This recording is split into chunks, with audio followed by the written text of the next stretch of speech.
आखिरकार काम हो ही गया। जो विपिन था वो यहाँ पर अब उस अस्तबल से बाहर निकलते हुए आने लगता है और वो यहाँ पर इतने समय कुछ और नहीं कर रहा था। वो अभी यहाँ पर कालिया की अतरियों की मरम्मत कर रहा था। बात कुछ ऐसी थी कि वो उसको कुछ समय और चलाना चाह रहा था, लेकिन अब उसके साथ में वो जब अस्तबल से बाहर आता है तो वो वहां पर थोड़ा सा इधर उधर देखने लगता है। बात कुछ ऐसी थी कि अभी वो यहाँ पर अभी सोर्स एनर्जी के बारे में जो इस पूरी दुनिया के ऊपर छाई हुई थी वो उसके बारे में जानना चाह रहा था और उसके लिए जानने के लिए उसने यहाँ पर बहुत ज्यादा छानबीन करी और उसको पता चलता है कि ये जो सोर्स ऊर्जा है वो यहाँ पर बहुत ज्यादा पावरफुल थी। जैसे कि यहाँ पर मान सकते हैं कि आखिरकार कैसे यहाँ पर जो सोर्स ऊर्जा थी उसने प्रतिभा के पापा को किस तरह से एक ही चमाड़ देते हुए नीचे की तरफ गिरा दिया था। और इसके अलावा यहाँ पर ये जो सोर्स ऊर्जा है वो कोई नॉर्मल चीज नहीं है। इसके साथ में एक नई दुनिया बनाई जा सकती है और अगर कोई इसको एब्जॉर्ब कर लेता है और इसको पूरी तरह से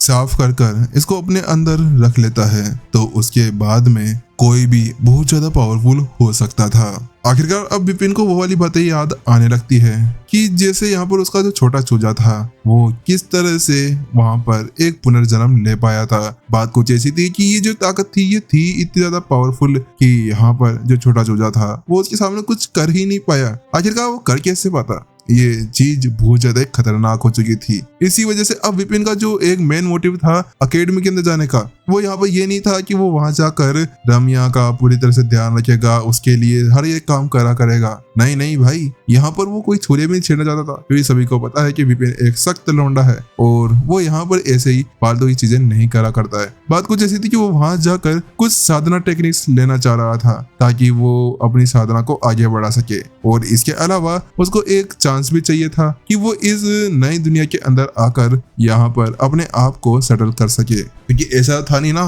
कि उसका नाम हमेशा से पड़ा रहे आवारा हूँ।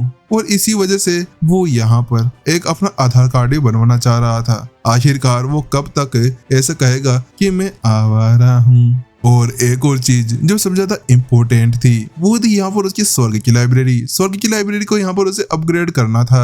आखिरकार उसके पास में पुरानी सारी नॉलेज थी, लेकिन अब यहाँ पर आकर उसको स्वर्ग की लाइब्रेरी को इतना ज्यादा पावरफुल बनाना था ताकि वो यहाँ पर इस जगह पर इतनी तो हो जाए कि आसपास की सारी जानकारी उसके पास में फीड हो।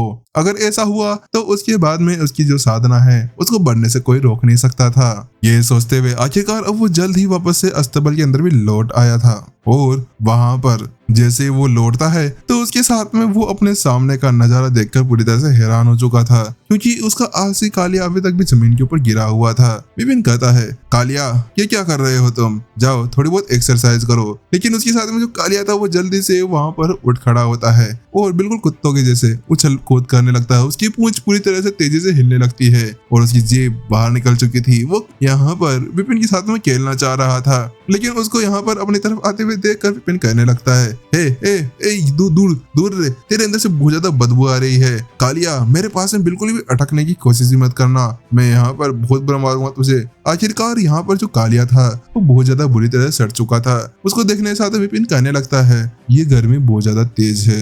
इस गर्मी के अंदर तो कालिया पहले से सड़ना शुरू हो चुका है। मुझे नहीं लगता कि ज्यादा समय तक यहाँ पर इसको मैं संभाल सकता हूँ। मुझे जल्दी जल्दी यहाँ से निकलना होगा, क्योंकि कालिया का फिर बाद में काम देखा जाएगा। वो कहता है, कालिया वहां जाओ और वहां पर देखो जितने सारे फूल है ना उन सभी के अंदर जाकर लौट जाओ। विपिन की बात सुनते हुए जो कालिया था वो वहां से तेजी से भागता है और उन सभी फूलों के अंदर लेट जाता है और अपने आप को उन फूलों के साथ में रगड़ने लगता है। वो जितने भी फूल थे वो यहाँ पर नॉर्मल नहीं थे, उनके अंदर से बहुत ज्यादा ही प्यारी महकी हुई खुशबू आ रही थी। लेकिन अब जो वो सारे फूल थे वो पूरी तरह से मुरझाने लगे थे, क्योंकि काले के अंदर से जो बदबू आ रही थी वो थी बहुत ज्यादा खतरनाक। थोड़ी देर तक यहाँ पर जो कालिया था वो उन सभी फूलों के साथ में खेल रहा था और थोड़ी देर बाद में वो फिर से वहां पर लौटकर आने लगता है। लेकिन जब वो इस बार आता है तो उसके साथ में जो उसके अंदर से वो बदबू आ रही थी सड़ने गलने की, वो पहले से बहुत ज्यादा कम हो चुकी थी। अब ठीक है, तुम पहले से बहुत ज्यादा ठीक लग रहे हो। आखिरकार तुम्हारे अंदर से अब बहुत ज्यादा बुरी तरह से बदबू आने लगी है। मैं तो यहाँ पर सांस भी नहीं ले पा रहा हूँ। विपिन कालिया ऐसा कहता है तो कालिया अपना जो मुंडी थी वो नीचे की तरफ कर लेता है और उसके साथ में यहाँ पर जो विपिन था वो ऐसा करता है, चलो ठीक है, तुम अपना इतना नाटक मत करो, मैं यहाँ पर तुमसे कह रहा हूँ। आखिरकार यहाँ पर तुम वैसे बहुत ज्यादा बदबू मार रहे हो और अब नौटंकी करोगे तो उसके बाद मेरा दिमाग यहाँ पर खराब हो जाएगा। विपिन यहाँ पर कालिया को डांट ही रहा था, वो यहाँ पर कुछ कर ही रहा था कि अचानक से वहां पर उसको कुछ आहट सी होती है। उस आहट को सुनने के साथ में जो विपिन था वो पीछे की तरफ देखता है तो वो पाता है कि वहां से कुछ 4 जने वहां पर बढ़ते हुए आ रहे थे। वो कोई और नहीं थे, वो रम्या, तुषार और राघव थे। उसके साथ में यहाँ पर एक और लड़की भी थी जिसने फूलों की एक ड्रेस पहनी हुई थी, कमर के ऊपर बालियां यानी कि घंटियां लटकी हुई थी जो तांबे की बनी हुई थी। देखने में वो एक हूर की परी लग रही थी और उसके बहुत बड़े बड़े विचार भी थे। उसको देखने के साथ में विपिन का यहाँ पर थोड़ा सा मन तो मचल रहा था, लेकिन उसने अपने आप को संभाला और कहा, नहीं नहीं विपिन, ऐसा नहीं करने का, तू वैसे भी यहाँ पे एक सख्त लौंडा है, आखिरकार तो कैसे यहाँ पर एक लड़की के पीछे मचल सकता है।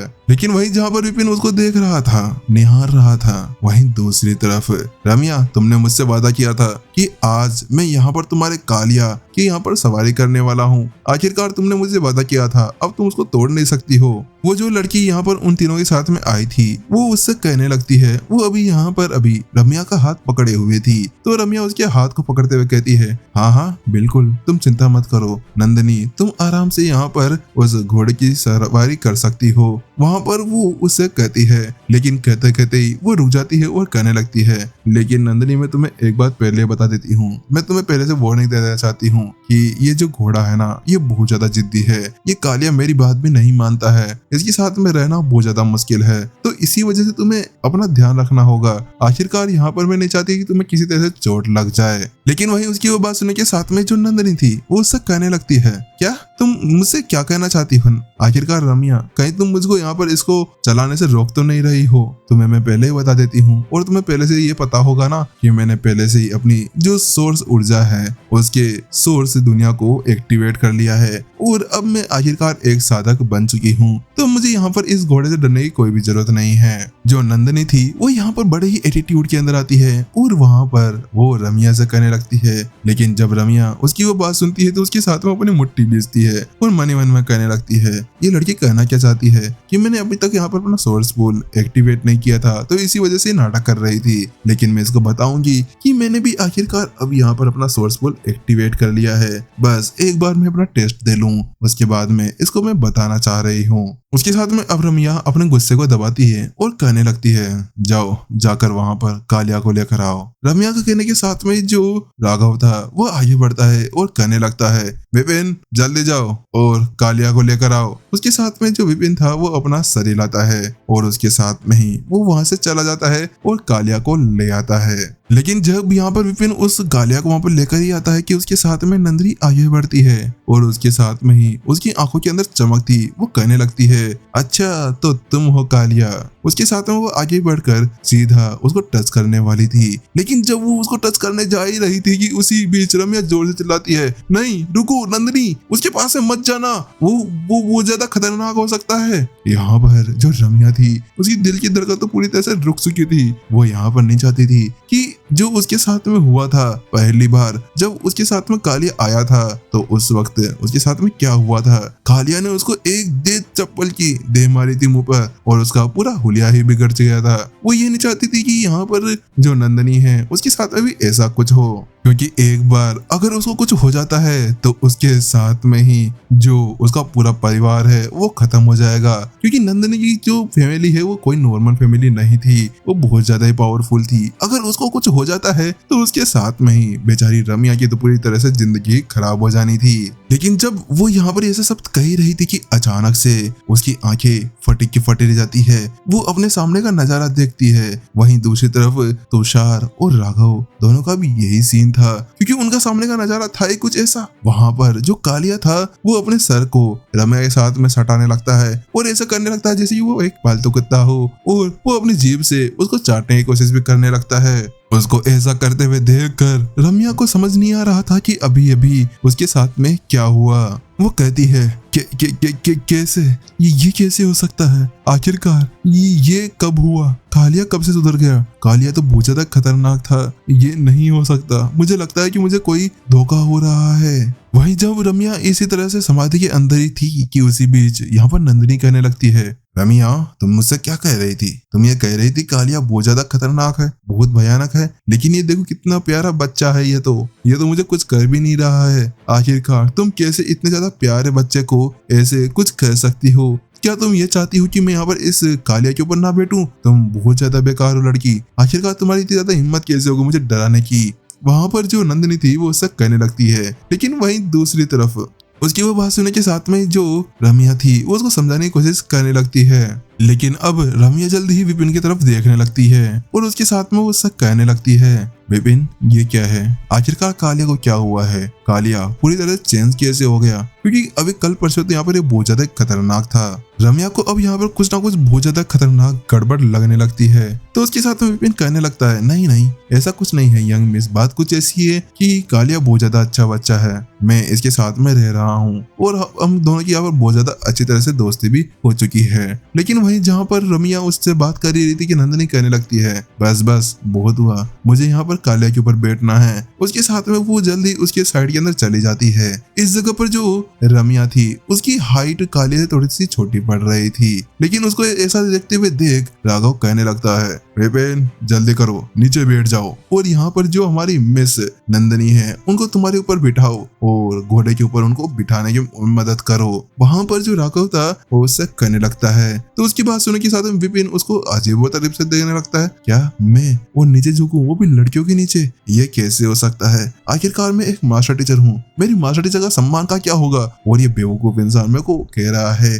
कि मैं नीचे झुक जाऊं। तो वहीं दूसरी तरफ राघव जब देखता है कि विपिन अभी उसकी सवालों का कोई भी जवाब नहीं दे रहा था, तो वो कहता है, क्या हुआ विपिन? आखिरकार तुम क्या सोच रहे हो? यहाँ पर तुम्हें एक अच्छा मौका मिला है, क्या पता तुम्हें यहाँ पर कुछ अच्छे दर्शन भी मिल जाए, इसी वजह से जाओ नीचे झुको और यहाँ पर जो नंदिनी मैडम है उनको तुम्हारे ऊपर से कालिया के ऊपर चढ़ने का एक मौका दो। तुम इतने ज्यादा होशियार हो, क्या तुम वास्तव में एक लड़की को ऐसे ही कुछ करने दे सकते हो? यहाँ पर जो राघव था उसको प्रवोक करने लगता है। बात कुछ ऐसी थी कि राघव है ना पिछले दिन का उससे बदला लेना चाह रहा था कि कैसे यहाँ पर विपिन उसकी इंसल्ट करना चाह रहा था, लेकिन वहीं दूसरी तरफ विपिन अभी तक भी कुछ करने को तैयार नहीं था। तो राघव कहने लगता है, विपिन क्या तुम मेरी बात नहीं मानोगे? आखिरकार तुम्हें क्या मैंने यही संस्कार दिए हैं? उसके साथ में वो कहता है, नंदिनी मैडम मुझे माफ करिएगा, लेकिन शायद मैंने यहाँ पे इसको कुछ कम संस्कार दिए हैं। मैं यहाँ पर इसको एक अच्छा सबक सिखाना चाहता हूँ, आप मुझे बस एक आज्ञा दीजिए, मैं आज इसको बहुत बुरी तरह से मारने वाला हूँ। तो वहीं दूसरी तरफ उसकी वो बात सुनने के साथ में जो विपिन था वो कहने लगता है, नहीं नहीं इसकी कोई जरूरत नहीं है। उसके साथ में वो कहता है, कालिया नीचे बैठो। उसके साथ में जब विपिन ऐसा शब्द कहता है कि उसके साथ में विपिन तुमने क्या सोचा कि कालिया तुम्हारे साथ में अच्छे से रह रहा है तो क्या वो यहाँ पर तुम्हारी बात सुनते हुए नीचे बैठने लगेगा? इतना कहने के साथ में यहाँ पर जो राघव था वो इधर उधर देखते हुए उसका मजाक उड़ाने लगता है और इधर उधर यहाँ पर घूमते हुए कहने लगता है, तुम्हें पता है कि कालिया कोई नॉर्मल ब्रीड नहीं है, ये बहुत ज्यादा पावरफुल है। आखिरकार इसी जैसा घोड़ा यहाँ पर कोई हो ही नहीं सकता है। ये तो यहाँ पर खुशकिस्मती है कि हमारी रम्या मैडम के हाथ में ये घोड़ा लग गया है और तुम यहाँ पर इसको ऑर्डर दे रहे हो ऐसे नीचे। लेकिन उसी बीच यहाँ पर वो जब ऐसा कह ही रहा था कि अचानक से ये शब्द उसके गले के अंदर ही अटक जाते हैं, क्योंकि उसके साथ में जो कालिया था वो जल्द ही जमीन के ऊपर बैठ जाता है और उसके साथ में वो नंदिनी को अपने ऊपर बिठाने के लिए करने लगता है। लेकिन उसको ऐसा करते हुए देखकर राघव, तुषार और रमिया उनको समझ नहीं आ रहा था। उनके तो यहाँ पर पैरों तले जमीन खिसक गई थी। उन्हें ऐसा लगने लगा था जैसे कि आज भगवान उनके साथ में कुछ बड़ा खेलने की कोशिश कर रहे हैं, क्योंकि कालिया कब से उनकी बात मानने लगा। कालिया एक बहुत ज्यादा खतरनाक चीज थी। आखिरकार ऐसा कैसे हो सकता है, इसके बारे में तो नेक्स्ट एपिसोड में पता चलेगा, क्योंकि एपिसोड यहाँ पर खत्म होते हुए। चलिए जल्दी मिलते हैं नेक्स्ट एपिसोड के अंदर। और इसके अलावा आप लोगों का सपोर्ट दिख नहीं रहा।